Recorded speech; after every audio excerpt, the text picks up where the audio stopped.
Welcome to the Mulcahy Law Firm podcast. For over 25 years, Mulcahy Law Firm has helped plan communities and condominium associations throughout the state of Arizona. The intent of our Zoom, Facebook Live, First Friday free call-in, videos, and podcast is to provide a forum for board members and community managers to receive answers to HOA and condo legal questions. Please note, the content of these sessions are general in nature and is not intended to and should not be relied upon or construed as legal opinion or legal advice regarding any specific issue or factual circumstance. You should directly consult with an attorney for advice regarding your individual situation. Welcome to the podcast. Here's Beth Mulcahy. So I'm just letting people start to join. Just some introductory remarks. Here's how First Fridays is going to work today.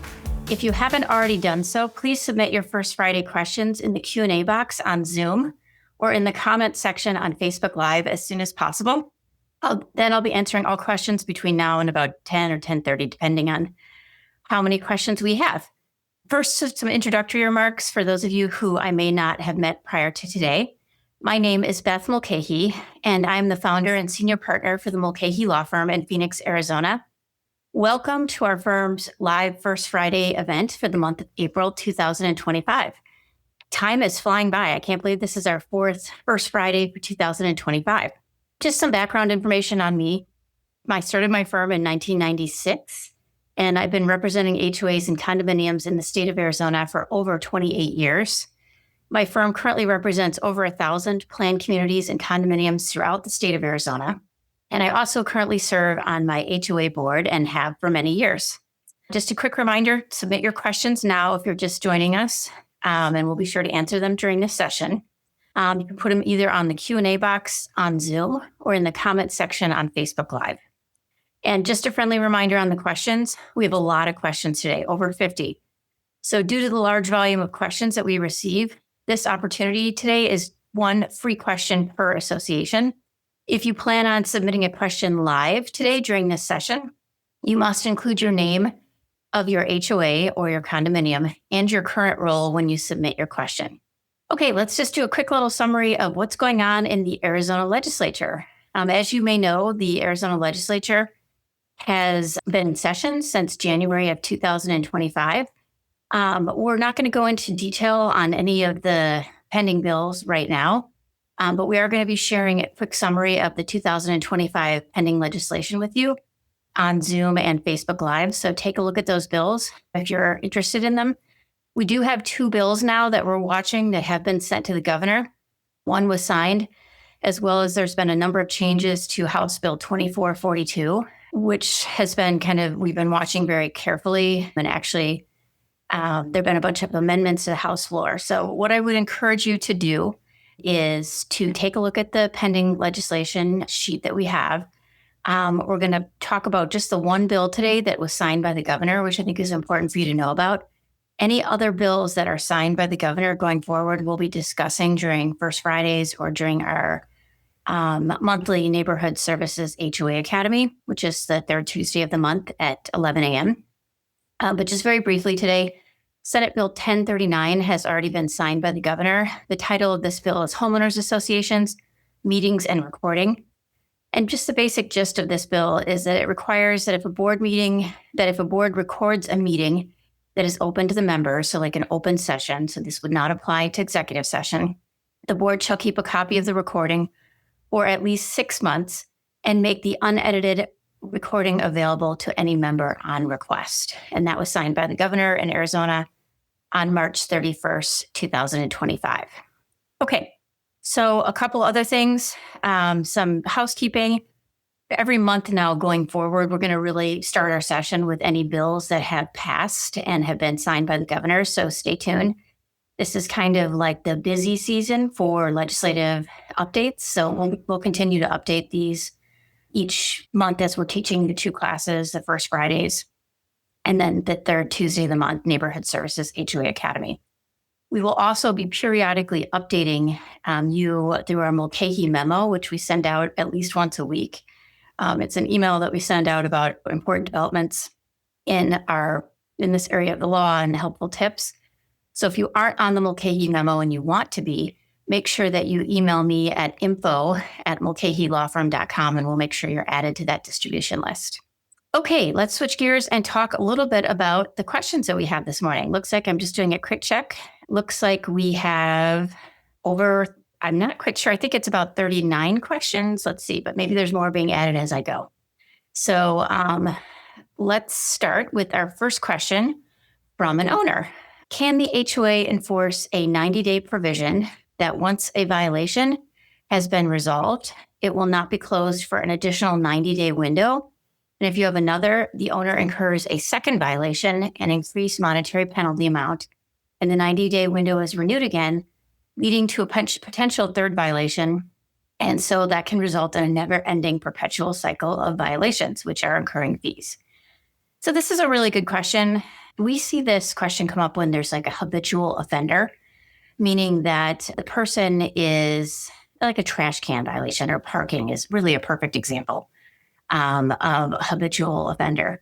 And so kind of what our strategy is on a habitual offender is we set it up in the violation letter that if you continue to have the same violation over a certain period of time, it looks like in your case, a 90-day window, that there will be, and you have a second violation, third or fourth or fifth, and trash can correctly, and you're given opportunity to be heard. Future violation that you may have of this will result in a fine or penalty, and you give them an opportunity to be heard on that. I think that's perfectly legal. Our firm does just do that for habitual violations only. Okay, next question is from a board member. Can our HOA be sued if we tow a resident's vehicle that is not in violation of our CC&Rs, but is in violation of a city ordinance? So I would not recommend doing this. If you have an issue with an owner who's parking on the streets and the owner is violating a city, county, or municipality ordinance, you should be making a claim to the code enforcement department with your city, and they will be the ones that should enforce this. The association can't tow a vehicle for violating a city ordinance. We don't have the right to do that. Okay, next question. We had to condense this question because it was way too long. So just a friendly reminder, please be mindful when you're submitting questions to keep them as brief and succinct as possible and as clear as possible. Okay, this next question is from a board member.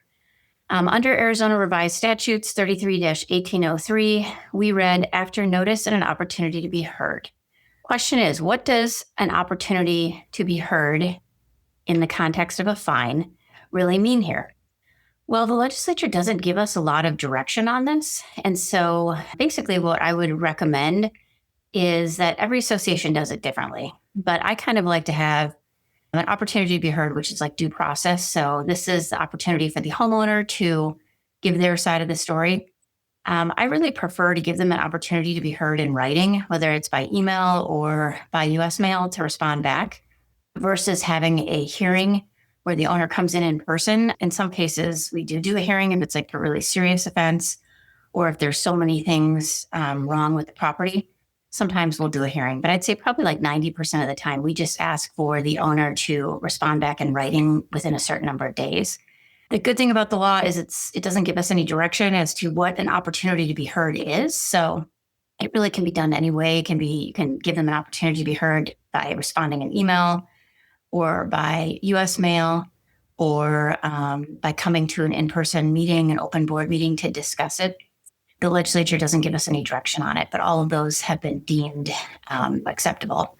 And, when we've argued them in court, we prevailed on that. Okay, next question, number 4. From a board member, can a resignation be rescinded if it occurs before the resignation date? Our governing documents do not cover this situation. I would say if somebody resigns in writing and typically it's effective immediately, but in this case, it sounds like what they did is they pushed it out 30 days or whatever. My opinion is once there's a resignation in writing, it can't be rescinded. Now, even if the effective date hasn't happened, now if the board, if the person has a change of heart, what I would recommend is have the board consider maybe you reappoint them if the board's amenable to that after the resignation date is effective. Okay, question number 5 from a board member. If a board member votes to abstain, how is that vote counted? So, for example, the board is comprised of 9 board members. So a quorum would be 5 board members. All 9 board members voted. There was 3 yes, 1 no, and 5 abstained. Did the motion pass? So in order for the motion to pass on a 9-member board, you would need 5 to vote yes. So it did not pass. The abstention is kind of just like it's almost like they didn't vote. So really the vote was 3-1 and it did not pass. Okay, question number 6 from a resident or owner. Is there statutory authority or any other authority to allow the establishment of capital buy-in fee for a planned community? If so, what is or are they? So we have a great cheat sheet on this topic. It's called transfer fees. I think it's called disclosure fees and transfer fees. And you can find that on our website at mulcahylawfirm.com. The bottom line is there is a statutory requirement, or there's a statute in Arizona that talks about how to set up a transfer fee or a capital contribution fee, and it's very specific. Like it has to be in your CC&Rs. The language has to be very specific in terms of it has to touch, the fee has to touch and concern the land. And there has to be a specific purpose for what the money is going to be used for, et cetera. I'm paraphrasing it, obviously. And it looks like our firm actually just shared the transfer fee and disclosure fee. I'd like to give a shout out to my team. They are like on it. We didn't have this as part of the question and answer, and they just picked it up right away and got it on there. So you have quick access to the transfer fee cheat sheet. I would take a look at that, but you have to follow the requirements of the statute. You can't just start charging it without having it in your CC&Rs and the other requirements. Okay, question number 7 from a board. Again, we had to condense this question because it was too long.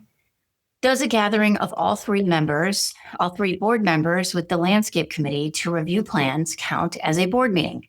If 2 of the 3 board members discuss board business privately, does that qualify as a meeting? It's hard for me to answer this question because I don't know how many board members you have. So I don't know what a quorum of the board is. But let's say that you have a quorum, let's say a 5-member board, and you have a quorum of 3. And all 3 of them are on the landscape committee and they're discussing plans for the landscaping committee. It's my opinion that quorum of the board meeting to discuss business, even though it's landscaping committee business, would be an open meeting and you would have to notice it 48 hours in advance and give an agenda 48 hours in advance, just like the law requires for a regular open board meeting. If 2 of the 3 board members discuss business privately, does that qualify as a meeting? No, it wouldn't. If you had a 5-member board, 2 out of 5 would be less than a quorum. So you would not have to make that an open meeting. Okay, question number 8 from a board member. I am a new board member of 1 week. Well, welcome to the board. The only woman with 4 men, one of which was elected along with myself. We decide officers in 10 days. We decide officers in 10 days. If someone makes a motion to elect me for a position I do not want, and it is seconded, can I refuse to accept it when the discussion is opened up? Absolutely. You should definitely express your wishes. Just say, hey, I'm new to the board, or I don't feel comfortable with this position, or whatever your arguments are. And hopefully, everybody, either the motion will be withdrawn or it will not pass. I hope I will have this discussion prior to the meeting with each individual board member, but I'm up against some old-fashioned older men. They may agree in private, but have been known to do a 180 in public. Being new to the whole experience, I'm hesitant to get in over my head right from the start. I think what I would do is I would reach out to them individually, so you're not violating the open meeting law, and just let them know in advance that, hey, I'm not willing to do this my first year on the board, or whatever the officer position is my first year on the board. I want to learn more about the ins and outs of running the association, and I will not accept it if I am nominated. And if they do a 180 and try to do it at the meeting, then just state your concerns right there at the meeting. Generally speaking, they can't force you to be a director, or an officer if you don't want to. So even if they are playing games and they vote to appoint you the the officer at the meeting, you can always, resign or withdraw from your officer position. Okay, next question. Question number 9. I'm confused about ARS 33-1804 regarding notice of meetings. I'm actually trying to figure out by what means a master association has to notify members of its annual meeting. Is it enough to notify each sub-association, or does each individual member need to be notified, and by what means? Okay, great question. It looks like you are a manager, so really happy to hear that you're here today listening in. and asking this great question. A master HOA would still have to comply with the Planned Communities Act, which would require notice by U.S. mail or in person, which isn't going to be probably feasible for a master association, at least 10 days in advance of the meeting, but not more than 50 days in advance of the meeting. You'd also want to look at your association's documents. Maybe there's something special in there that I doubt it. I've never seen that in 28 years practicing law. But maybe there's some different special requirement for the master association to give notice of the annual meeting, but I'm pretty confident there's not. And they would need to follow state law. So give notice by U.S. mail typically is how master boards do it. Not less than 10, not more than 50 days in advance of the annual meeting. Okay, question number 10 from a board member. If our governing documents created in the 1980s identify our units as condominiums, but they do not meet the definition of a condominium found in ARS 33-1202, subsection 10, and owner's deeds have only conveyed their lot number with no reference to an undivided interest in the common elements, are we really condominiums? Maybe not. I'd have to look at your CC&Rs to be sure, but just the deed only having a lot number and no interest, undivided interest in the common areas, which typically in a condominium, you're going to own a unit, plus, let's say there's 50 units in the association, a 1/50th interest in the common elements or common areas. It's kind of leading me to believe that even though you might be in name only called a condominium, that you might be treated more like a townhome. And if the documents support it, you may actually be considered a planned community depending on who owns the common area. So really important question for your association because there's different laws that apply to condominiums versus planned communities. I mean, there's a lot of crossover, but there are also some things that are distinguishing in between the two laws. So best thing you could do is look at the definition section in your CC&Rs, see what it says about common areas there. If it mentions like an undivided interest, it's possible you may still be a condominium. If it says that the association owns the common areas, it's probably pretty likely that you'll be treated as a planned community, even though the name of your association has condo in it. Okay, question number 11, thinking about an HOA loan. And to do that, do we need to adjust the governing documents paperwork? I have read these and there is no mention of a loan. The bank saying this is the first thing that has to be done. Okay, really good question. One thing I would do if I were analyzing this for your association as your attorney would be I would look at all the documents because sometimes the ability to take out a loan is the three places I look would be the bylaws, the articles of incorporation, and then the CC&Rs. And it may be in one of those. Maybe you're only looking at the CC&Rs. If it's not in any of those, then we want to analyze what it's going to be, which one's going to be easiest for us to amend to get that vote. And so we'll have to look at the amendment provisions of each document. In my opinion, you can have that in any of those three documents. It doesn't have to be in the CC&Rs. Your association needs help with this. We have handled this with many clients, so please reach out to us.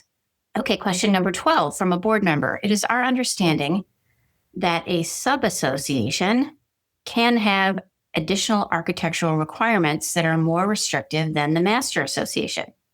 For example, the master association says window replacement shall be white, plus a few other colors, and less than a 3.5-inch frame width. If we want to say no white and restrict the frame width to 1.5, what is the proper way to do this? I would probably want to look at the master association CC&Rs, but I don't think your CC&Rs could conflict directly with the master association CC&Rs because traditionally the master association CC&Rs are the ones, they're going to override our CC&Rs. So I would have to look at that in order to see if you can do this. Now, the conflict would be the white. If you want to be more restrictive with the frame width, I think that's possible. And I'd have to look at, do you have like architectural guidelines? You're saying, should we put it in the CC&Rs? I don't think you can put the white in there because it's going to conflict with the master CC&Rs, but it's possible you could restrict the frame width through the CC&Rs after referencing the master association in there. I guess the overriding question is this something that really matters? Because this is going to be a little bit difficult to enforce. And so I think short answer would be, I don't think you can do it for the white color. Personally, if it says it can be white and then a few other colors in the master documents, I don't think you can conflict with that. However, with regard to the frame width, let's see, it looks like my video's down. Sorry about that. I don't know if you guys can still hear me. I'm going to pause just for a second. Okay, we're going to pause just for 1 second because we're having technical difficulties. Don't go away. Looks like we're in share. Correct. Okay, sorry about that. We had just a quick little technical difficulty. So I'm back. Looks like we fixed it. Let's see. So anyways, we're just talking about the frame width. I think I'd want to take a closer look at this as an attorney by looking at all the documents before I would give a final answer on that. But that's kind of a tricky question. And most of the time we don't see associations. Oops, looks like, sorry, lots of technical difficulties today. Just restarted my video. Sorry, you lost me there for a minute. I would want to see the CC&Rs on this master association versus sub-association question on the window color and the frame width before I give a final answer. But it's going to be complicated. And I wouldn't really advise going against what the master association is doing because I think it's going to create a lot of issues. Okay, question number 13. Our HOA is just starting its second year of our homeowner controlled board. There have been questions to the board regarding seemingly non-compliant issues on various seemingly non-CC&R compliant issues on various properties. For example, use of tarps on view fences. We have been told the landscape variation of tarps on view fences was approved by the builder. Controlled board. They are grandfathered in and we cannot revoke the approval. Is there any recourse then they are grandfathered in regard to a lackadaisical, non-compliant CC&R decisions like this and others made while under declarant control? I think really the important thing that you want to look at here is, was the approval given in writing by the declarant or the developer control board? That's a really important factor for me because if it's in writing, there's really nothing we can do about it. If it was not in writing, meaning like an approval letter or maybe an email or something like that, meeting minutes that would approve it, if they don't have anything in writing, then we need to look at how long has it been there. If it's been, the violation's been in existence for more than 3 years, I don't think we can enforce it because we've waived our right to enforce it. Good question. Reach out to our firm if you want to talk through the individual issues, but I think what I've given you is a good rule of thumb. Okay, next question, number 14. We have a very small property on our associations. We have a very small property, and our association's rule is no dogs. No current owner has a dog. However, we realize that service animals must be accepted by law. Is the same true for comfort animals? If so, what kind of documentation should we be asking for from a potential buyer? Great question. We have a cheat sheet on this topic called Federal Laws. You can find it on our website at mulcahylawfirm.com. Basically, what I can tell you about this is that under the Fair Housing Act, there are certain exceptions for service animals. So even though your association may have a no pet rule or a no dog rule, there are times where an association has to make what they call a reasonable accommodation under the Fair Housing Act. And basically that means if any of your owners fall under the category of being disabled, and it is very broadly defined under the Fair Housing Act, typically the type of documentation that is submitted is like the doctor for the owner or resident will write a letter to the association stating that, or we'll just write a general letter that is provided to the association stating that the resident has a disability under the Fair Housing Act or just a disability in general that impacts their ability to carry on life's normal activities, and that they need an emotional support pet or a service animal. And if that information is provided to the association, we would have to make a reasonable accommodation to our CC&Rs and allow them to have the dog. For sight animals or hearing animals or like epilepsy service animals, I think everybody generally agrees that that's something that should be allowed. It gets a little trickier with emotional support pets. Some of our clients will come to us and say, we don't really think this person needs this, but that's the law and we have to follow it. So under the Fair Housing Act, if somebody gets a letter from their doctor stating that they have a disability and that they need an emotional support pet or a service animal, the association must make a reasonable accommodation and allow that pet. Now, The dog would not be able to create a nuisance. So they can't be barking and creating a nuisance for other owners, and owners have to pick up after the dog goes to the bathroom. So, we still can enforce things to make sure that the dog is not creating a nuisance. As a board, we have the right to do that. Okay, question number 15 from a board member. We have a question on a board quorum. The current number of directors set by the membership is 5. The upcoming annual meeting will be voting in 3 directors total. The bylaws state the quorum is set at 2 if 3 directors are serving. For clarification, there are 2 directors. Quorum regardless of the vacancies, ?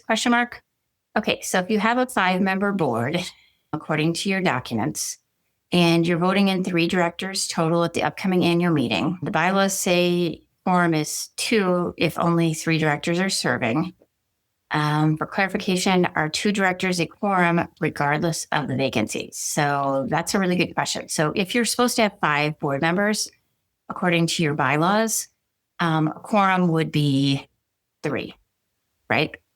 I find it kind of unusual that it says the bylaws state the quorum is set at 2 if only 3 directors are serving, but I guess maybe there's a sliding number of how many directors you can have. Maybe you can have not less than 3 or not more than 5.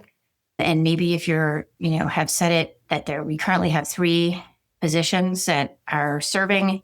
So 2 out of 3 would be a quorum. I suppose that's okay. It'd be unusual. But so to answer your question, 2 directors is not considered a quorum regardless of the vacancy. I would say if it's a 5-member board, it should be a quorum of 3. If it's a 3-member board, it looks like the quorum should be 2. Okay, next question, number 16. Currently, to post for executive session, our agenda lists the full language of 33-1804A and says, the board anticipates discussing the following. Our public sessions end with the president saying, see you in executive session. No formal vote is taken, nor do we declare the section of A that will be discussed. My interpretation of 33-1804C is that we have to declare publicly the specific topics to be discussed. The word shall in that section leads me to believe that there's not much room for interpretation. Shouldn't we say something like, the board is moving into executive session to discuss pending litigation? I've discussed this with our manager because I feel posting all 5 items each month with the words anticipate discussing suggests to members that we're discussing all 5 items each time when it is really not realistic to suggest we have personnel issues, for example, to discuss each month. Our manager has consulted our attorney who says the process of listing the full language of A satisfies the statutory requirements of C. Am I incorrect in my interpretation? So really good question. I love that you care so much about what's being conveyed to your owners at the meeting, and that's admirable. Okay, so there's kind of a difference here between like a box checker, which is kind of like what your manager is doing here, which is totally legal. And honestly, I advise our clients to do the same thing, which is the anticipate discussing and then list all 5 of the categories for the executive session in the notice based upon the statute. And I'm just looking right here at it. Let me go to the exact section that you have here. Let's see, just reading it real quickly. Okay, it says before entering into any closed portion of a meeting of the board of directors or on notice of a meeting under subsection D of this section that will be closed, the board shall identify the paragraph under subsection A of this section that authorizes the board to close the meeting. So it gives you 2 alternatives here. So it says, let's see, before you enter into the executive session for the board or on notice of a meeting. So you can do it either way. So I think that's a really good question. If you want to go the extra mile and also announce it at the meeting, you certainly can, but you're not required to. Just in defense of what your manager is suggesting, I think it's a good idea to list all 5 topics because I found I've served on my board now on and off for 14 plus years. Sometimes we're in executive session and we traverse over and ask a question. Like I know the typical executive session topics we talk about are going to be like advice from our attorney, enforcement matters pertaining to owners, whether it's delinquent assessments or not maintaining their property. But sometimes we'll just ask the manager a general question like, hey, how's it going with this vendor? How's their job performance? And that may not be something that we anticipated talking about, or maybe the manager will bring up something. So I like having all of those listed. That's just my personal opinion on it, just so that we're always in compliance with the law. Okay, question number 17 from an owner. My HOA is broke and no special assessments for painting or roof repairs have been approved for years. The exterior of my townhome is deteriorating badly with paint chipping and stucco exposed, leaving it unprotected. Can I legally paint my unit using the HOA approved colors to protect my investment, even if the HOA is responsible for exterior maintenance? What are my options to address this situation and safeguard my property? So great question. Looks like your association is a townhome and it's deteriorating really badly. You've got paint chipping, stucco exposed. I think this would be a good time to talk with your board and be like, hey, what's going on? Why? Go to a board meeting and talk with them about this and find out what's going on. Or why are you letting the property deteriorate? I think that's a very valid question, and maybe they're saving for it in the future. You could ask them if they'd be willing to allow you to paint your own unit. I wouldn't do it without getting their approval in writing. Also, you should maybe consider running for the board because it looks like your association has some serious problems that really need to be addressed. Lots of deferred maintenance, and they need people to roll up their sleeves and help. Okay, question number 18. Can you clarify what declarant means? Example, the planned community is no longer under declarant control. So great question. The declarant is typically the developer of your association that's listed in your CC&Rs under the definition section. Like the declarant is ABC Development Company. And typically the declarant, builds out the association. They get approval. They buy the land, all the land for the association. They have a plat approved by the city, town, or municipality, and they record it. They record CC&Rs. And so the declarant is just that. Typically, they run the board until the homeowners take over control of the association. All of that is typically outlined in the association CC&Rs, how long the declarant is under control. Okay, question number 19 from an owner. Senate Bill 1039, recordings of meetings. If an individual board member, a property management company, and/or a platform such as Zoom record open meetings, do attendees need to know at that time, and then so noted in the minutes so non-attendees know too? Thank you. Okay, so we just talked a little bit about this new bill at the beginning of this First Fridays, and it was signed by the governor. Just so that we're clear, it doesn't take effect until 90 days after the legislature closes, and the legislature is in full swing right now. I really don't anticipate this year, based upon the number of bills and budget discussions, that the legislature will finish up its session before Memorial Day. I mean, that's unless they really put fast forward on everything. I don't think that's going to happen. So this bill won't become law likely until September, if I had to guess. But basically, just a refresher, Senate Bill 1039 requires that if a board records a meeting that is open to the members, the board must keep a copy of the recording for 6 months and make the unedited recording available to any member on request. Again, the governor signed it, so this will become law in 90 days after this legislative session ends. Okay, so the question is, do attendees need to know at that time? Well, if it's on Zoom, typically I do a lot of Zooms, so I know you have to click a button acknowledging that the meeting's being recorded when you sign in. Or if after the meeting started, they start recording it, it gives a notice. And then in the upper left-hand corner, it says recording. Do attendees, so if it's on Zoom, attendees are going to get that notice just visually. It can't hurt for the board to also say, hey, we're recording the meeting, and it can't hurt to put it in the minutes. But it's really not required under this law. Okay, question number 20 from a board. Does ARS 33-1805A include draft minutes? I'm going to have my team put that question at the end and then give me the exact statute. There's a lot of statutes, so I just want to make sure that I know the exact. I want them to cut and paste a statute in there so I can make sure I get the best answer. So we'll come back to that one at the end.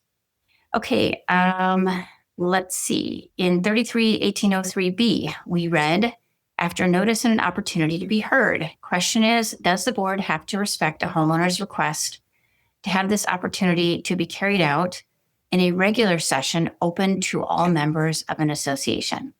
So short answer would be yes, you do. Because under the open meeting law, there is a provision that says that the board can go into executive session to discuss the executive session topics. The fifth topic is to hear a notice of appeal or a penalty discussion with an owner. But if the owner under that statute says that they want to have it in the open meeting, the board has to allow it in the open session. So if that happens, the board has to honor that request. Okay, question number 21. Okay, so this is a condensed version again from an association. We had to condense it because the question was just too long. It's from an owner, former board member. I have a question regarding buyer transfer fees paid to the association for building a capital projects fund. In a condo, would a charge upon the sale of a specific unit, regardless of the owners at that time, be unequal treatment to all units? Below is an excerpt from a planned community governing document. Is such a practice enforceable or allowed in Arizona? So here's the language that they included. Following fees shall be paid by the purchaser of residential units at the closing of an ownership transfer or capital contribution fee for new buildings or major remodeling of existing buildings. Would this practice be enforceable in a condo? So short answer would be yes, as long as they comply with the transfer fee law that we already shared during the session previously, the transfer fee cheat sheet. So you would need to, your condominium association would need to make sure that you're complying with Arizona law on transfer fees. I do not think it's unequal treatment because there's a separate law that allows associations to do this, whether they're condominium or a planned community. Okay, question number 22. Our board is composed entirely of sunbirds who are out of state for the summer. I love it, sunbirds, not snowbirds. That's cute. Okay, if an issue comes up that cannot wait for our return, how do we address it? If we do it by unanimous consent, how do we give notice to members and an opportunity to comment? If we try to schedule a Zoom call, how do we comply with the requirement that the meeting must occur in Arizona? Okay, so you have your composition of your board is that you have out-of-state board members that aren't there all year. So something comes up in the summer. How do we deal with it? Can we use unanimous written consent by email? How do we give notice to our members to comment on it if there's something like that? Okay, there's a couple ways to look at this. I mean, Zoom is like a great platform. So you can have a Zoom meeting even in the summertime to address regular business that's coming up during those months. So I would, at first thing I would say, go for the Zoom option and just schedule a meeting 48 hours in advance and get the copy of the agenda for the meeting. If it's an emergency, then you can take action by email. And if it's truly an emergency, you don't need unanimous consent. My opinion is that you can just make the decision, take minutes, whether it's on Zoom or by email, take minutes so that there's a paper trail, which is required under Arizona law to make an emergency decision outside of a meeting. And then at the next regularly scheduled meeting after the emergency meeting, read into the record the minutes so that the owners are aware of it. Okay, question number 23 from us, ARS 2298. What is currently the situation? What a yes vote from the community means, what a no vote from the community means. Also, are all HOA neighborhoods required to hold a community-wide vote before 6/30/2025? Do you have a cheat sheet available for this? So our firm is I don't think you have the statute number right in the question, or you don't have the full statute number, but basically there is a law. It applies only to planned communities, and it applies only to planned communities that have streets that have been dedicated to the public. And there is a requirement for a community-wide vote before June 30th. We have a great cheat sheet or a great blog article on this that we're going to be sharing with you so that you can read up more on it. But just the most important thing, I think my office just shared it on Zoom, and we'll be sharing it on Facebook Live shortly. The most important thing on this is just make sure it applies to your association. You have to be a planned community. And the streets have to be dedicated to the public. And if you're just starting to think about this right now, you need to fast forward and get it in gear quick because the 6/30 deadline is coming up fast. And if you want to retain control of the parking and other restrictions on your streets that are dedicated to the city, you have to get a voted membership to do that. So reach out to our firm. We have one person in our office, Madeline Gegg, who's handling all of these for our clients. She's doing a great job, and it's something that you definitely want to consider if you're an association that falls under that category. Okay, question number 24. Would it be legal for an HOA to create positive enforcement by voting to increase the HOA dues from $300 to $400 per month, and then offer all units or lots a $100 per month discount if they maintain good standing? Okay, so I guess what you guys are trying to do is increase the dues by $100 per month and then offer units a discount if they maintain good standing. I would not do that. I don't think it's legal to do that. Typically in a HOA, the assessments need to be uniform, and giving an incentive like that would be very unusual, and I would advise against it. It's almost like you're penalizing people that don't, pay on time, kind of like trying to get around the late fee law in Arizona. I wouldn't do that.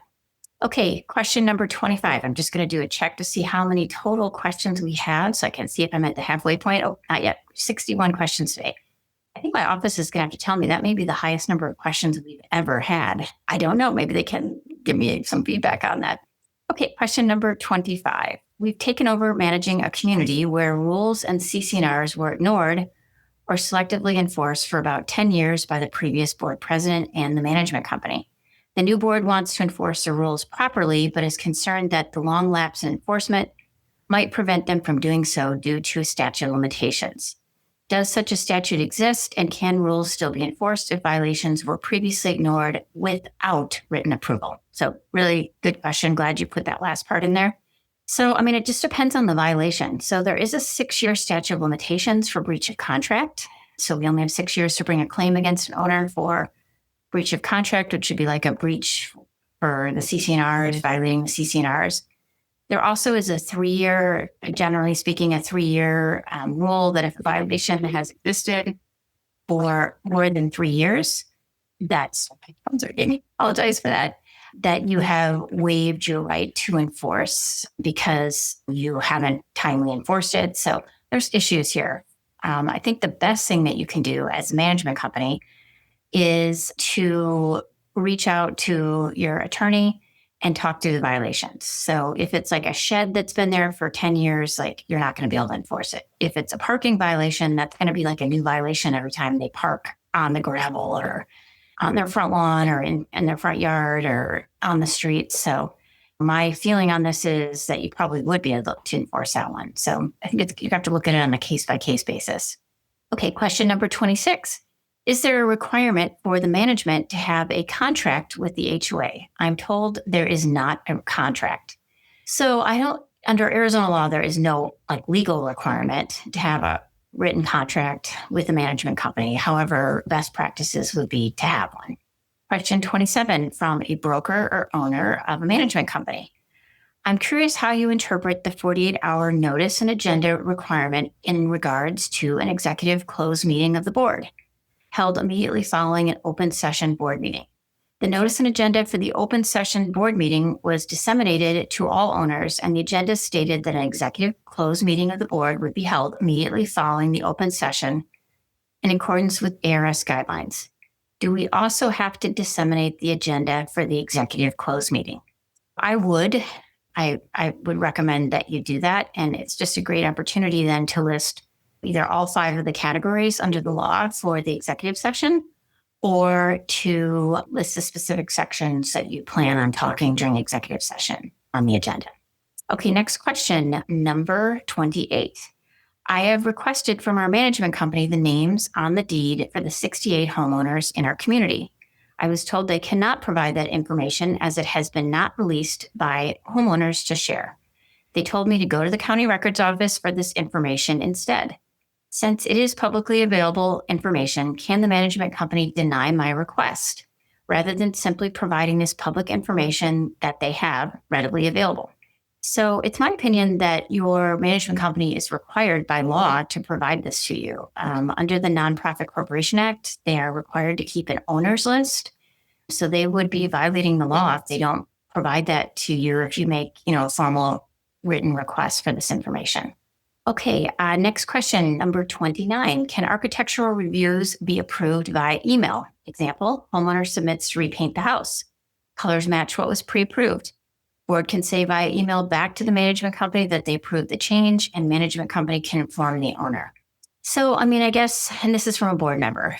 So this is kind of a sticky wicket. I would encourage you to look at our architectural review cheat sheet that we have. Generally speaking, there needs to be like a meeting paper trail for all architectural requests. And so I would prefer it if the architectural committee, maybe your board acting as the architectural committee, would review these applications at a formal board meeting so that there's a paper trail with minutes. I know a lot of associations aren't doing that, and maybe they're approving them by email. I guess it depends. So this is kind of a loaded question. So if your architectural committee, a couple different things. So you always have to have a board member on the architectural committee. And lots of times the board is operating as the architectural committee. So if the architectural committee is, conducting regular meetings and arguably the board's acting as the architectural committee, it really does need to be an open meeting. And you can't have a closed meeting or do something by email. I guess from a practical standpoint, I would say I'd prefer if you were looking at these in an open meeting. Just my opinion, because if we're sued on it, if an owner is aggrieved by a decision, it's going to blow up and they're going to say, when did the board make the decision? And then they may try to say that you made it in violation of the open meeting law. And it just gets messy. So the cleanest way to do it is discuss these at an open board meeting. If you're unwilling to do that, or you have so many, or there's so few, or maybe somebody wants to paint right away and they don't want to wait until the next meeting, I suppose what you could do would be to approve it outside of the meeting and then reaffirm the decision at a regular open board meeting. Although I would prefer if you would do it the previous way that I discussed, just do it at the open board meeting. But there is a workaround. Recognize if you're approving or disapproving something controversial, please do it in an open meeting so that there's a paper trail and minutes and discussion regarding why it's approved or disapproved. Okay, next question, number 30. How long is the declarant or builder responsible for paying the community property expenses? It really, and this is submitted by an owner, it really just depends. In my experience, you have to look at the CC&Rs. So the CC&Rs will usually dictate how long the declarant or the builder is paying assessments and at what rate. And if they have to make up for any shortfalls in the budget, it's typically going to be listed in the CC&Rs. Typically, it's for as long as the declarant is in control of the association. There may be some requirements that you hadn't thought about. Take a look at our cheat sheet on transition from developer to homeowner control. We talk about the developer's responsibility to adequately fund the reserve account, which might be another issue that is important for you to look at. Okay, question 31. I think we're at the halfway point on our questions. Let's see if we're exactly at the halfway point. I'm just going to do a quick time check. So our next question is, during the organizational meeting following the election of the board members, who presides over the meeting and what is the correct procedure to elect officers? Okay, you're going to want to look at your association's documents, typically your bylaws, to see if they have any special requirements on this. But generally speaking, right after the election of the board members, so you have a new board in place, who presides over the meeting? Well, technically, I guess if the former president is still on the board, they're the president until the next president successor is, approved or voted on by the current board members. So I guess if the current president, the one that was president before the election, if they're still on the board, I guess they could kind of get the ball rolling on, okay, we need to decide who's going to be the officers this year. Or if that president is no longer on the board, then I guess all of you just need to free-for-all it. Typically what we see for the correct procedure to elect directors or officers, is that, and I do this for my association too, we all kind of look at each other and we're like, okay, who wants to do what this year? And we just decide among ourselves, like, okay, I'm the vice president of my association. I don't want to be president this year. I'd rather just be vice president. We just decide among the five of us, and then we just make a motion. Somebody makes a motion. Okay, I make a motion to appoint so-and-so as president, so-and-so as VP, so-and-so as secretary, so-and-so as treasurer. And it's no big deal. There's a second, maybe there's some discussion, but not a lot. And then we do a vote and it's over. Where it becomes sticky is if there's disagreement among the board members who's going to be what position, or if everybody wants to be president or nobody wants to be president, then you may need to get your management company or your attorney involved to help you navigate that situation. But basically, it's majority rules. So you have, let's say, 5 directors, you need to have a majority vote to get that person to be an officer. Okay, next question, number 32 from a board member. Is it easy for a small sub-association to dissolve their HOA due to board problems such as non-transparency and not being even-handed when it comes to architectural review and allowance? What are the implications for the master association if the sub-association is dissolved? The sub-association is also a part of the master association. Great question. It's not easy for a sub-association to dissolve their sub-association documents. You'd have to look at your specific documents to see if there's any provision to dissolve it. We'd also look at the Nonprofit Corporation Act or any specific requirements that would be necessary. I think in like 28 plus years of practicing law, I've only helped an association dissolve 2 times. And it was mainly because the sub-association just didn't do anything. They really didn't have any, responsibilities, and the master association took care of a lot of things. I'm familiar with your association. I recognize the name. And I don't think that is the case in your association because I'm familiar with the master association. I think there's going to be some problems if you do that. So I would encourage you to please reach out to me so we can talk about this. The implications for the master association, well, there aren't any. They just have their documents for the master association, and they still will be required to enforce the master association documents against your sub-association, although they might be worried that they're not going to get the money to pay the master association dues if the sub-association is dissolved. So I think there's this is tricky, and I'm not sure this is a direction that your sub-association wants to go. Okay, question 33 from a board. Our board approved 3-2 a homeowner's architectural request for new windows as submitted. After the meeting was adjourned, the board president added a condition to the approval without the rest of the board's knowledge. Can a condition be added after the approval and adjournment, and can the owner disregard that condition? Okay, that's an interesting question. So no, the board president should not add a condition. The only way that a condition could be added is shortly after the board makes a decision, but before the owner's notification is sent out. They revisit it because some new factors came in, and then a majority of the board adds that condition.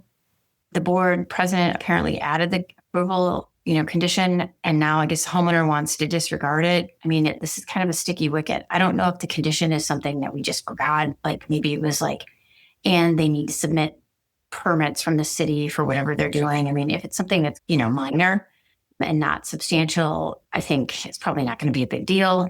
Maybe it's something that we just forgot and it's something that we always put in there type of thing. But if it's something big that the rest of the board would not have agreed to, I think that's kind of problematic. But it doesn't mean the homeowner can disregard it. It means that maybe your board needs to get together quickly and approve that after the fact. If you're not going to approve that after the fact, meaning you're not going to get the 3-2 vote or whatever vote you need to revisit it as a board and vote on it. And then if the vote changes, then you can write the owner a letter and let them know what the new condition is, or not, what the condition's no longer going to be there. But I would not recommend that the owner just disregard it because of this unusual circumstance on the board vote. Okay, question 34. Are homeowners associations required to provide handicap parking spaces? There are 76 townhomes in our community, which was built in 1976. Great question. So typically, yes, associations are required to have handicap spots. You should check with your city, town, or municipality. I see that you're an owner, maybe you're handicapped, asking this question. Sometimes associations that were built like in the 60s and the 70s, the city, town, or municipalities didn't require it. So it may not be something that's required in your association. So there may be some grandfathering there, but you can check with your city to see what their position is on that. And also check with your board, because if you're handicapped, the board would need to make a reasonable accommodation or possibly a reasonable modification to support you if you submit a doctor's letter. Okay, question number 35. While not an owner of the land that my unit is on, which I own and pay personal property taxes on, Okay, this is an unusual one because this is a cooperative, so it's a little bit different than an HOA or condo. So this question is, I'm not an owner, so I don't know the land that my unit's on. I do have a lease, which sets out the terms of use. The lease is a perpetual lease, which can only be amended every 10 years.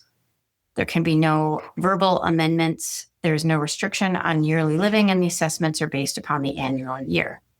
The newly elected board has now determined that only a few shareholders may live year-round in the park.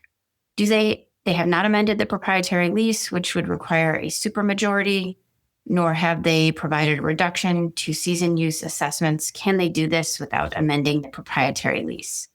I'd have to look at this is an unusual one because, like I said, this isn't a condo or a planned community. This is a cooperative. There are very few in Arizona, cooperative, less than 10 as far as I know. It seems unusual that they're handling it this way, but I'd have to look at all the documents before I could give you an opinion on it. Okay, question number 36 from a board member. Last year, we had new residents move into what we know to be a rental home in our community. Within the first week, they were hosting loud parties with loud music. This type of disruptive behavior goes on some days all day and into the wee hours of the morning. The Glendale Police Department has been out several times and shut them down, but they are right back partying within days. We have attempted to reach out to the landlord several times on other issues regarding previous tenant issues, past HOA fees that are past due, and property issues, but all attempts have been met with no response. What steps can we legally take to resolve the situation? Okay, a couple things. Check with the city of Glendale because many cities, towns, and municipalities have some special rules now regarding short-term and long-term rentals and problems with short-term and long-term rentals. And so I would recommend that you check with their neighborhood services department to see if there's any support services that they can provide. Many cities have passed rules regarding rentals, and they may become involved in this. I also would recommend that you have your attorney send a letter to the landlord and fine the landlord for the behavior. The best way to make the landlord get compliance from the tenant is to make it hurt in the landlord's pocketbook. So finding the owner after notice and an opportunity to be heard and having your attorney call the landlord, I think would be a good strategy here to get this situation resolved quickly. Also tell your owners to call the police as soon as the loud music starts and ask them to do a police report so that you start having a paper trail on this. Okay, question number 37. We would like to know if we can assess a fine and enforce speeding tickets in our community. There's nothing in the CC&Rs and bylaws currently. So you would definitely have to have something in your documents about a speed limit for you to enforce anything. So it could be a rule. And you have to have the type of broad rulemaking authority that would allow you to pass a rule on this. We also have a great cheat sheet on speeding that we'll share with you. But so can you enforce a fine? Yes, it would, but it would have to be a rule. And then you'd have to have some way to prove that they're actually speeding. So I don't know if you're going to have like a radar or you're going to have a speed trailer or something and then record it. Some of the cities have speed trailers that you can borrow. You may have to rent one, but you're going to have the documentation in order to find the owner for that. Question number 38 from a board. Our HOA has a website to provide meeting schedules and agendas, financials, and usual legal documents like the recorded documents, CC&Rs, bylaws. We would like to provide links to other sites such as voluntary auxiliary, a monthly newsletter, or legislative updates. Are we opening up the HOA to possible legal issues by providing these links, even if we provide a disclaimer that the HOA is not responsible for the content of those websites? A lot of associations have either like a newsletter where they list things like this, or some of them have it on the association's website. I personally don't think that there is any sort of liability, as long as you have a disclaimer that we are not responsible for, these vendors. We're not suggesting them. We're just providing you with names. I mean, I suppose if you're nervous about it, I wouldn't do it, but I think it's fine to share information as long as there's that disclaimer. Okay, question number 39. Our HOA's interpretation of Senate Bill 1039 is that we don't need to record our open board meetings, but we can't prevent anyone else from recording them. Additionally, if we do record the meeting, we need to keep it available for request at least 6 months. Does that sound correct? Yes, I mean, Senate Bill 1039 amended the law that was already on the books on recording board meetings. So you don't need to record open board meetings. It's not a requirement, correct? And the old law also says that you can't prevent anyone else from recording them. Okay, now there's a small exception to that. Like if your board decides to record an open board meeting and they pass a rule saying that our recording is the official recording and no one else can record, you can do that by passing a rule, and then the board would be obligated every month to record it. And if anyone wants to see a copy of it, you would have to keep a copy of the recording. You do need to keep it available for 6 months after this law becomes effective. Senate Bill 1039. Honestly, I'd keep it longer, in case an owner requests to review it, just store it in a cloud. But you're only required to keep it for 6 months. Okay, next question. Question 40. Our CC&Rs require the community to approve all reserve expenditures by 50% of the homeowners. The board recently decided that annual tree trimming is a safety issue because it minimizes potential damage during monsoon season.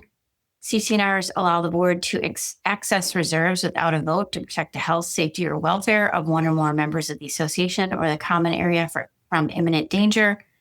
Even though this was a budgeted expense in the annual budget, they decided to take the money from reserves without a community vote because they said it was a safety issue. Tree trimming does not seem like an imminent danger. Did the board overreach its authority? Should they have had a vote?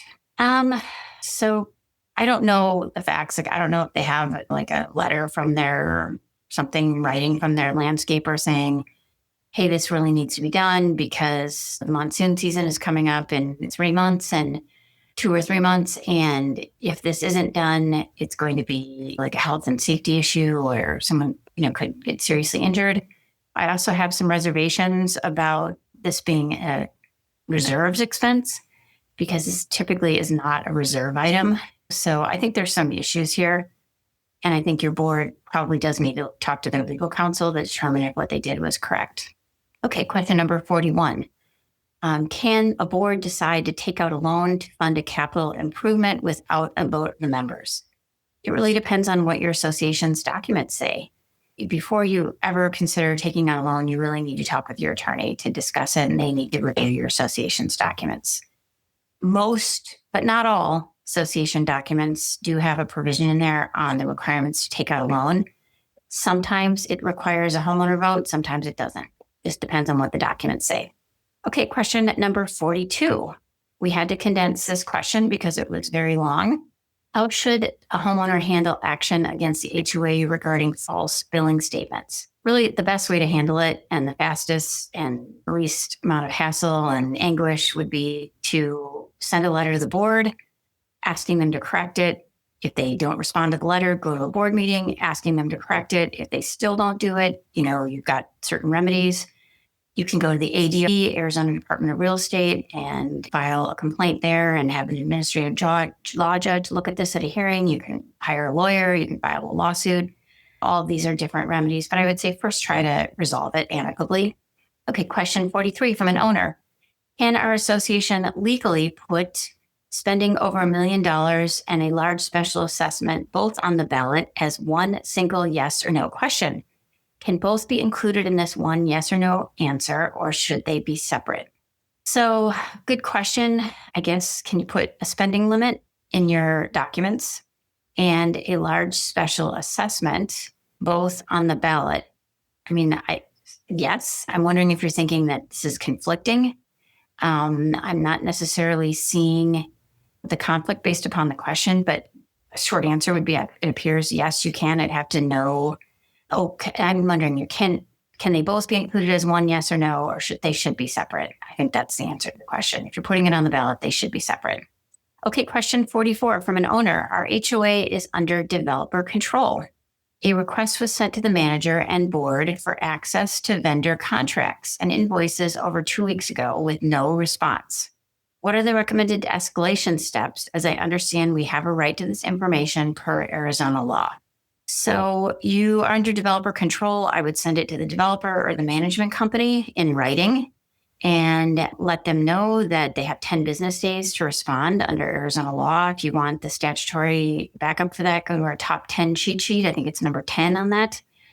and it gives you the actual statute number depending on if you're a condo or a planned community. Okay, so send a request in writing.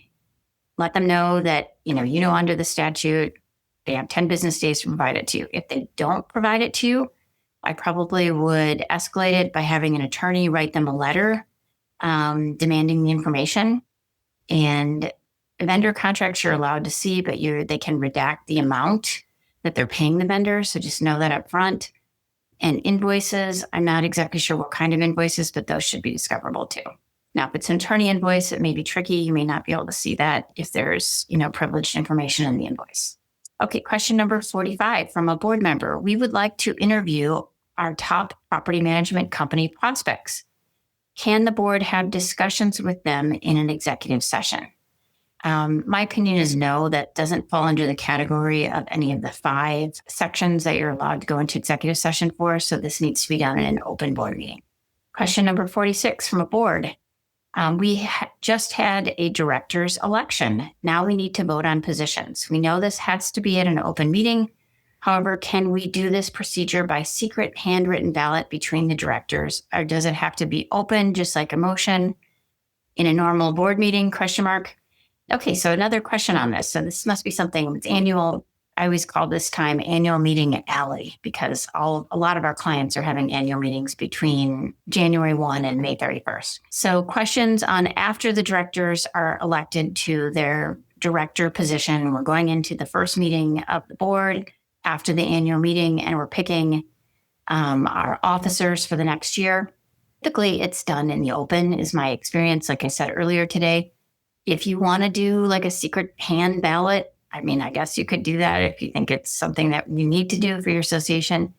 Whatever procedure you're going to do, it has to be approved by a majority of the board. So if a majority says we want to do it just like in an open motion type thing, then you would have to do it that way. If a majority of the board says we're going to do it by secret ballot, then we're going to do it by secret ballot. And yes, this should be done in an open board meeting. Okay, question number 47 from an owner. Our cooperative board has decided to have open meetings for their board meetings. We are instructed we can listen and cannot talk. The problem is they won't use microphones and we cannot hear.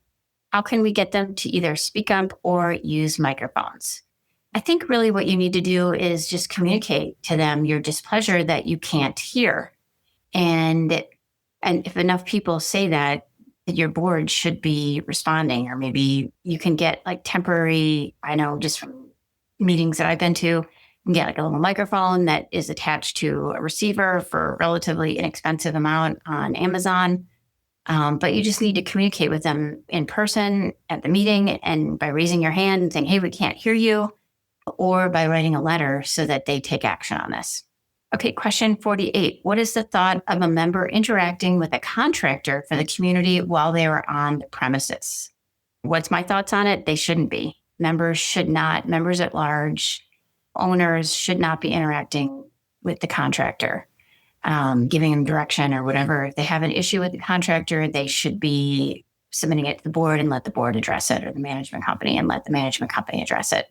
Question number 49. My HOA, and this is from a board member, my HOA currently is under developer control, and the declarant provides financial services such as the controller, payroll, accounts receivable, payable for the HOA. HOA's finances are annually audited by an independent CPA firm, which is retained by the declarant as part of its financial services provided to the HOA. As our association approaches transition, is it necessary or recommended for the HOA to retain a CPA firm of its own choosing to perform a duplicate audit of the HOA's finances?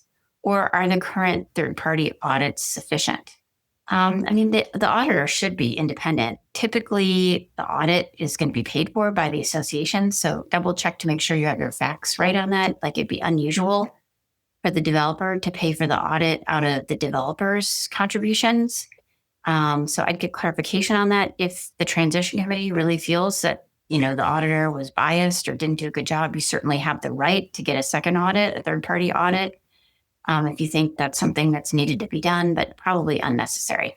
Okay, question number 50. Let's see, do a question check. So we have 63 questions, so about 13 more.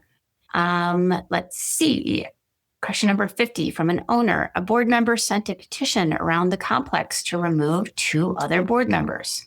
She emailed the petition directly to the board president on March 16th. She received an automatic reply that he would be out of office until the 18th. She sent another email on the 24th, and he responded the same day that it was not his recall, but hers, and that he hadn't researched how to proceed. The question is, when is the petition considered received by the board? So we have a great cheat sheet on removal of directors. It's number 6. It's called the top 10 things about community association law. I would encourage you to take a look at this. I guess from my perspective, it was submitted to the board president. I don't know, it was by email on March 16th. I would go by that date. I'm very concerned because it's already a few days into April. And, they've got to give at least 10 days notice prior to the removal meeting. I don't know what to say here. I think this board needs to kick it in gear fast. And I think a majority of the board needs to be doing something on this. So they have 30 days to conduct the meeting. Arguably, they didn't receive it maybe until the 18th. It appears that this president is not being accountable, which is problematic to me. Everybody on the board needs to get together and have a meeting to discuss this. Okay. And the president saying that this is one board member's recall efforts and they need to handle it, is just not a good idea. This is something where we all need to work together as a team to resolve. Okay, question number 51 from an owner. We had to condense this question as well. The HOA board and our property management is requiring homeowner nominees to sign a code of conduct before being placed on the ballot for board elections. However, our governing documents clearly state that that code of conduct only needs to be signed if elected. I've responded confirming I will sign it after the election and providing proof from our bylaws highlighting the if elected language. It seems that the board is using this requirement to block homeowners from being added to the ballot, which restricts fair access to elections. Additionally, the document we're being asked to sign is different from the code of conduct posted on our community website. What other options do we have to address this issue? This does seem unusual that they're requiring this to be placed on the ballot. So I don't think they can do that based upon the information you're providing to me. Unusual also that it's different from what's on the website. Maybe it was updated and maybe the website's a little bit behind. I would express your concerns in writing that this is not something that is allowed again. And if they refuse to put you on the ballot, you may need to get a lawyer to help you resolve this. You may need to go to the Arizona Department of Real Estate to file a complaint. Okay, next question, number 52 from an owner. Is a member of the HOA entitled to receive all correspondence between board members and architectural members regarding an ARC request that has been denied? So yes, this is a records request that you can make under Arizona law. So yes, it's my opinion you're entitled to see everything on that. Question 53, for the parking reaffirmation regarding the CC&Rs, when owners affirm or reaffirm the board's authority, do you need to include the actual limitation or restriction wording? I don't think so. So, I have to look at the ballot that your association is proposing to use or give it a blessing, legal blessing, but I think that you can just put it out there. This is obviously the new law that was passed a couple of years ago that requires planned communities that have streets that are dedicated to the public to conduct a vote. Planned communities that fall under a certain category, the law is a little bit complicated, but if your CC&Rs were recorded before a certain date, you're required to do this. I don't think you have to have the actual limitation, but you probably should be running the language that you're proposing by your legal counsel to make sure that you're doing it right. Okay, question number 50.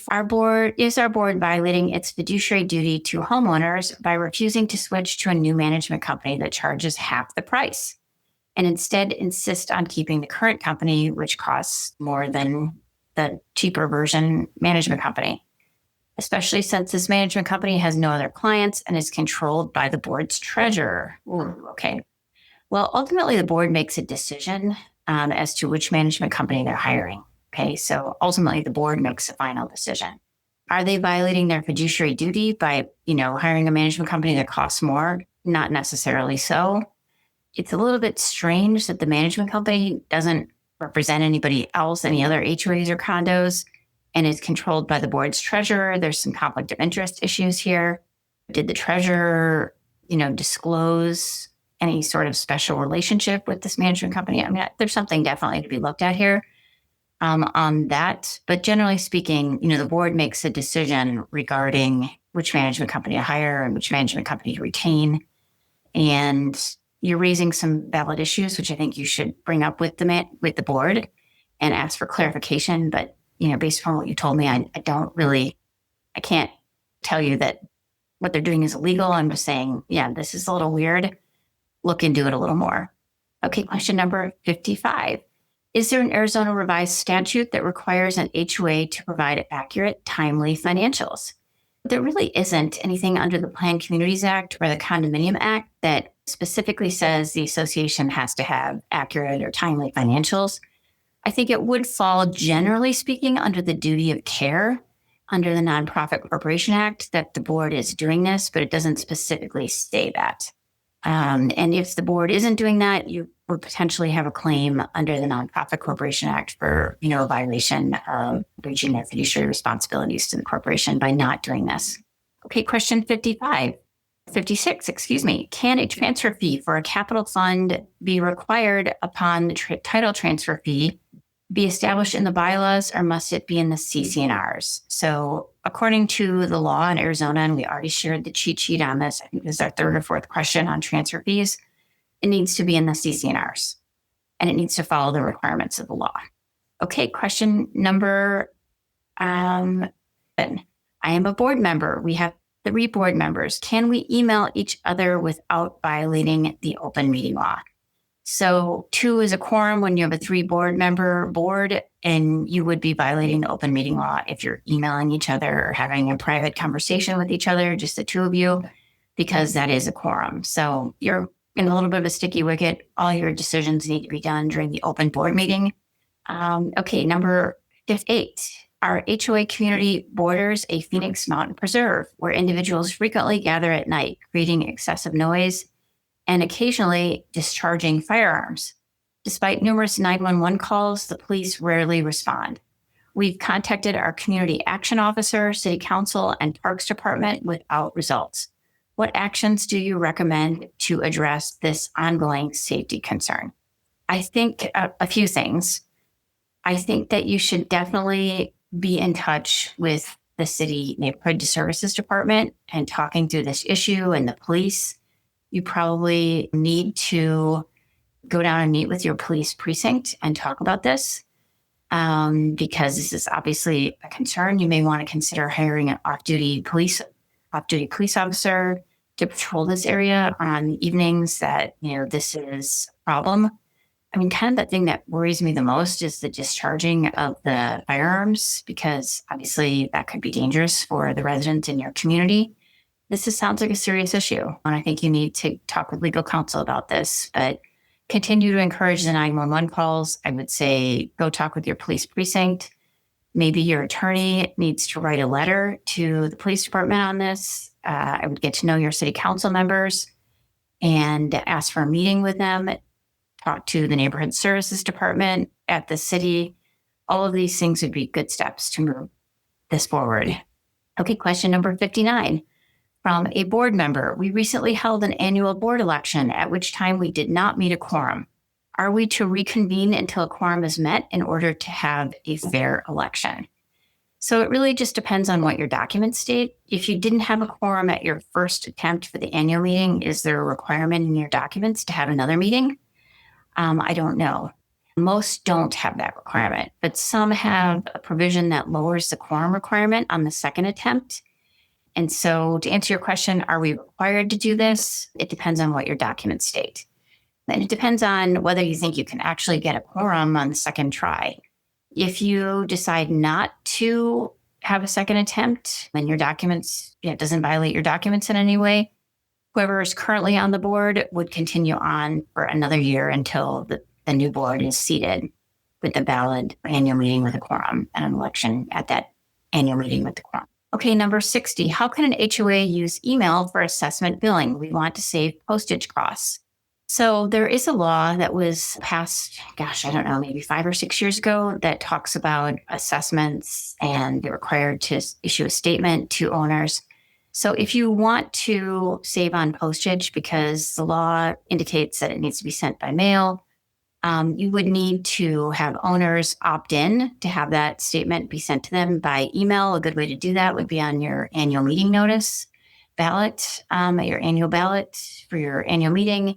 You could have a box that they check saying that we agree to have this assessment billing sent to us by email. Now, mind you, you can't do that for like a notices of annual meeting. That's something that by law is required to be sent by U.S. mail. But I think that you could do that for the assessment billing. Another thing you could do would be to amend your CC&Rs to say that that could be sent by email.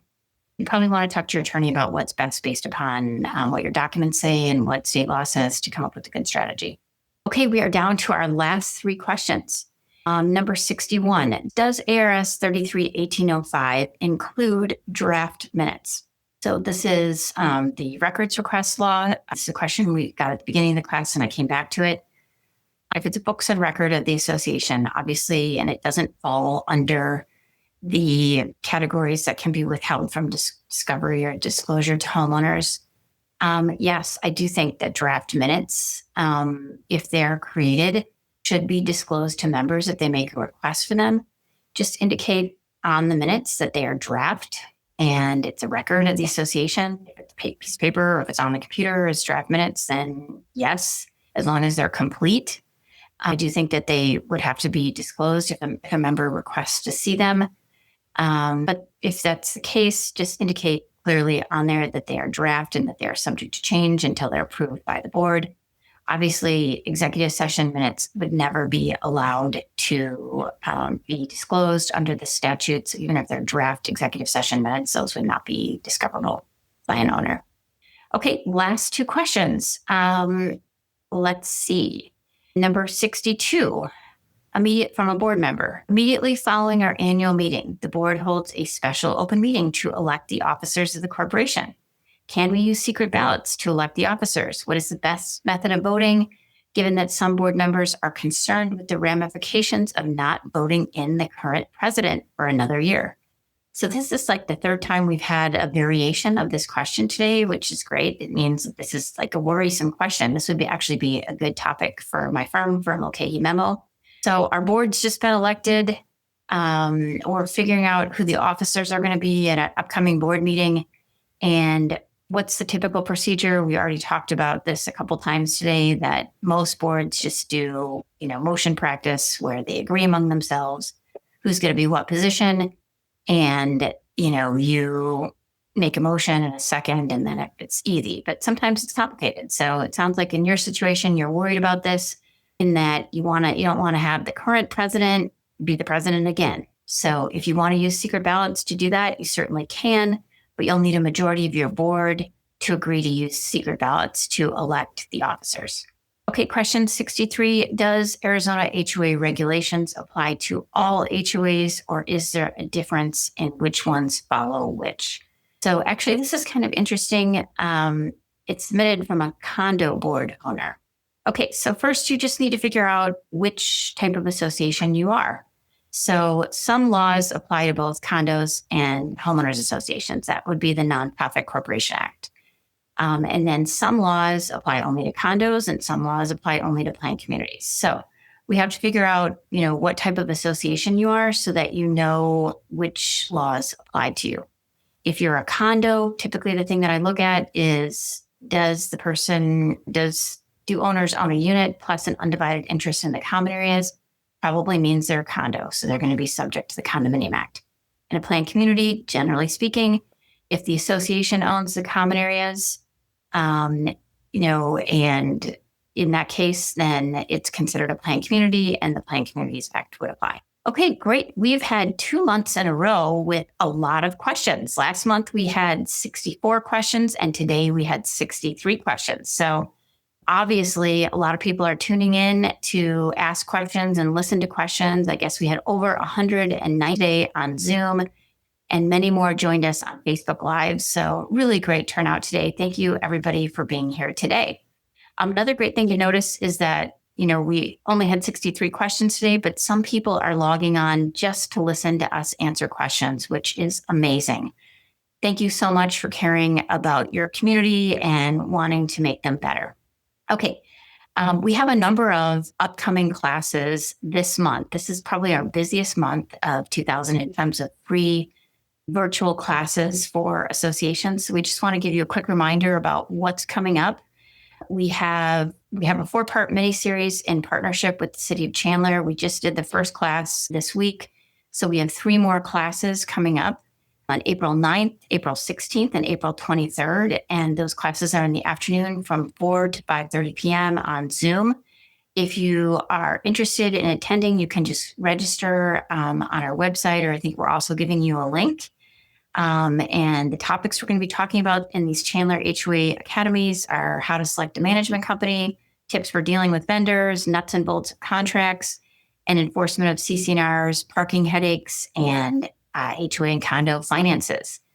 And so City of Chandler is doing a special little sidebar one. Even if you're not a resident of the City of Chandler, you're allowed to attend these classes via Zoom. So consider possibly attending one of those 3 classes that we're going to be teaching in April.